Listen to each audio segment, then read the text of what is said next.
back for Chapter 3. The Secret Poet. The bearded man smiled at Annie. "My name is Plato," he said. "Plato," said Jack. That name sounded familiar. "You may have heard of me," the man said. "I'm a philosopher."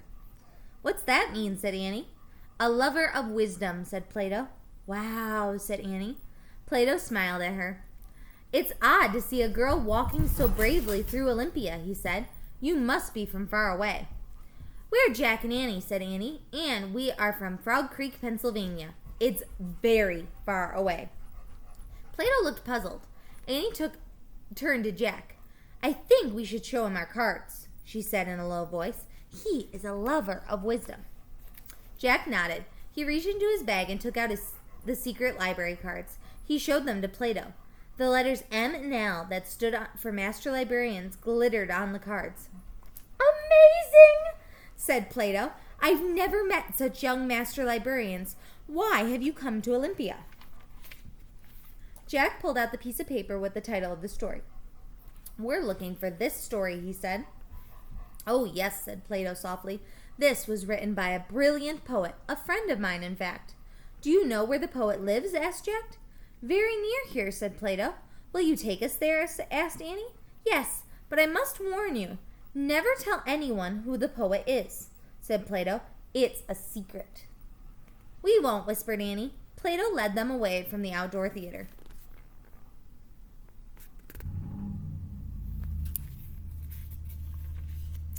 They started down a dirt road. It was crowded with people heading to the games.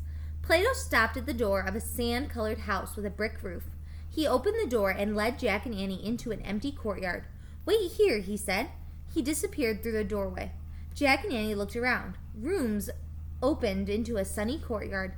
Everything was quiet. "The people who live here must have gone to the games," said Annie. "I bet you're right," said Jack.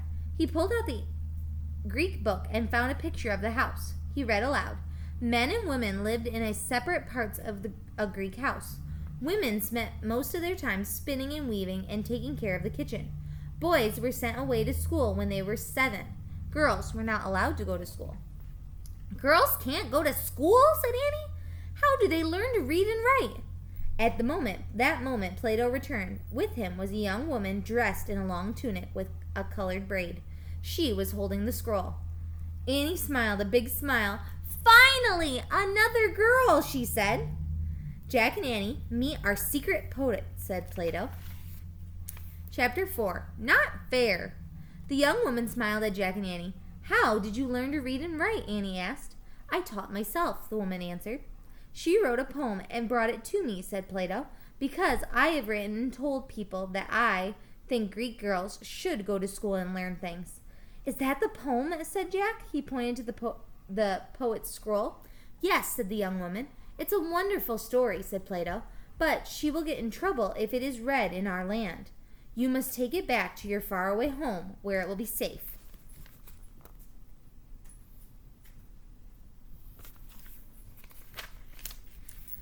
The poet handed Jack her scroll. He put it into his backpack. "Tell us your name," said Annie, "so we can tell people who wrote the story." The young woman shook her head. "I cannot," she said. When she saw Annie's sad face, she added, "You can tell people it was written by Anonymous." "That's your name?" asked Annie. "No. Anonymous means that no one knows who wrote it," said Plato. "But that's not true," said Annie. "I'm afraid the risk is too great," said Plato. Annie looked back at the woman.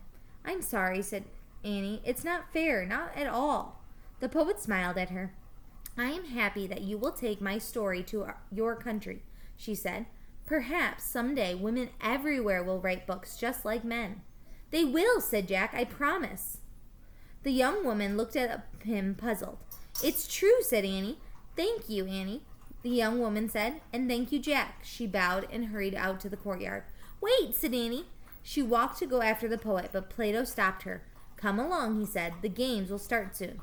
Plato then led Jack and Annie out of the Greek house back to the dirt roads. "Girls can't write stories," grumbled Annie.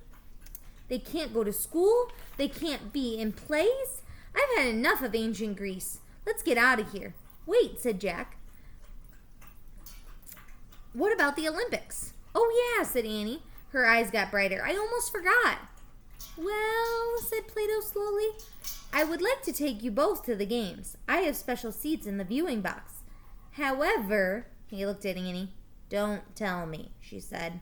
Girls can't go to the Olympics either. Plato shook his head. A girl will get in terrible trouble if she goes to the games, he said. Annie sighed. It's really, really not fair, said Annie. I'm sorry, said Plato. My country is a democracy. We believe in freedom for our citizens, but I'm afraid right now that only means men.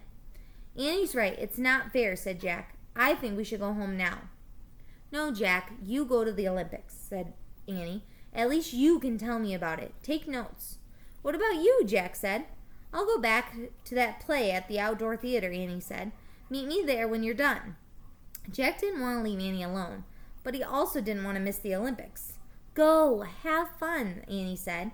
She began walking away. I'll see you later. Bye, Plato. Bye, Annie, said Plato. Annie turned back again and waved. I'll tell you all about it, Jack called. This way, said Plato. He and Jack turned and joined the crowd heading towards the Olympic grounds. That was the end of Chapter 4. I will be back shortly for Chapter 5.